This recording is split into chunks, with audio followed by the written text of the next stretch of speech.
Here's another one that's awesome in its presentation. It also has music. Let's play this first.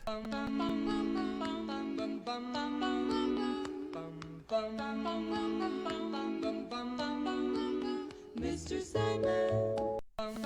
That's so good. Oh, I love this. I should probably move my face out of there so you can see the little guy. Lots of cool stuff. I love how even when he goes up here, I talked about this about limited animation. Be careful in CG where this is really so straight and clean, but it gets saved by this hold up with the head. It's super subtle, and then that exhale. I think that's great. Even a little bit of finger animation in there. There's some really good stuff there. It could have an ever so slight rotation in Y just a bit, but it is pretty funny how it just comes up really cleanly in there. And maybe on that little settle there, I don't quite see it, but maybe something in the whiskers, a little tiny thing, but it's already great. The main thing why I'm picking this one to look at is that I would love for all of this, because all that stuff is really well done. I really like the transitions. You got the big lines there, really fun poses, the rhythm of this. I love all that in the head here, all the looseness in the forehead.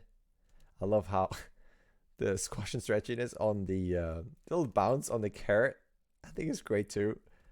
How he just drops down. You can see some of these like that. That's great. Got little shapes there. Fun poses in there. Balancing on this and all that. Again, I love that little sideways move for this. And that popping into that. All that is great. The only thing I would do, again, not that this is wrong and bad, but I would love for this to see a slight change where it's not just that, where it's kind of on repeat. There could be something where over this, there could be maybe a slight change in the eyes going with maybe a bigger smile. It's being a bit more and more happy about this, and even potentially lowering that arm over time. I mean, or you can argue the opposite where, you know, this gets heavy, or it is heavy, and as you cut this, it gets lighter. I know this is not like this is cartoon stuff, you know, think about physics and everything, but I'm looking at just slight changes so it doesn't settle into a cycle. Because it's so nicely done in 3D. It's such a nice look that will give this a bit more complexity, something a bit more. Even this head detachment seems a bit where it could land in a different way and have a slight bigger influence on where the body ends up. Little bit more. And again, I'm mentioning a change in the arm just over time, drop or up. And this is for you to reason why it would go up or down. But I think that would be a bit nice. Same thing with this. So it's not so cycly, but it could be where maybe at the very beginning be a bit more off balance, maybe a bit wigglier, and then settle into what he's doing at the end. Nice stretch there. And same thing at the end. Even though they're all fun and it works, the rhythm is great, and I love it with the music too. It could be something where it's just a slight progression where you start, that's the beginning, but then towards the end, it's just in a slightly more pushed pose and headspace and whatever Tom is thinking at this point. I love this though. I love that the change goes into that turn. Now we lose the shakers around that, and then this shows up. This is all great.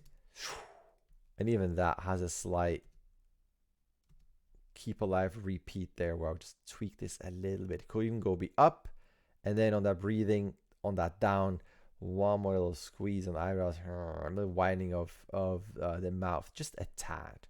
Very, very picky. Now, a bit more picky on this one is that there's such big changes in Tom, and if I love how he's there, but the breathing, get a little movement in there, all that. It's nicely, feels really like it's settled and laying on that pan. I think that's all really great. And he goes, no, no, no, no, no. And I love that, I like little pieces, the animation of little pieces. It hits the head, a little bounciness there. You can see how the guy reacts, hits his eye there. All that's great. The only thing I wish was that on those big X hits, that it would almost make him go a little wince, a little eye move, a little change, something that shoots through his body. Because I love this, it looks like what's going on. And on this, like this would be, I'm zipping straight in your face to have a slight little take there and a slight little reaction. And then maybe down, it feels oddly relaxed how he goes back down. Because that stuff like that, you might argue, well, then it's all the time. So it might make a slight variation how he reacts or it reacts to the takes. But that's the only thing here. Even on this feels like, on that, I would probably get more tension in those fingers, then relax them a little bit more. Not that they are relaxed at the end, but a slight change, not just in the rotation of the wrist, but slight changes in the fingers. Well, that's the only thing, because I do like that reaction there. And maybe it's a bit water balloony soft. I would probably take a couple of frames out, give this a bit of a snap, but like overall it'd be kind of fun to have some more reactions. Could be a big thing at the beginning. You know, there's something that landed on his head, so maybe through there he goes like a little head shake, and then oh, where's it? And then leans up to look at this, and then that would be go back and what is this? And maybe you know, closing the mouth and or a blinking. But so you imagine salt and pepper, all that stuff on his face, that could have a slight reaction on him, and then that little slightly snappier thing at the end. Ow, picky again. I'm looking at this, is really well done. I love it. It's really fun, really nice presentation with the renders. These are just picky notes for anybody that watches this. Hopefully that is helpful and interesting, and that's it.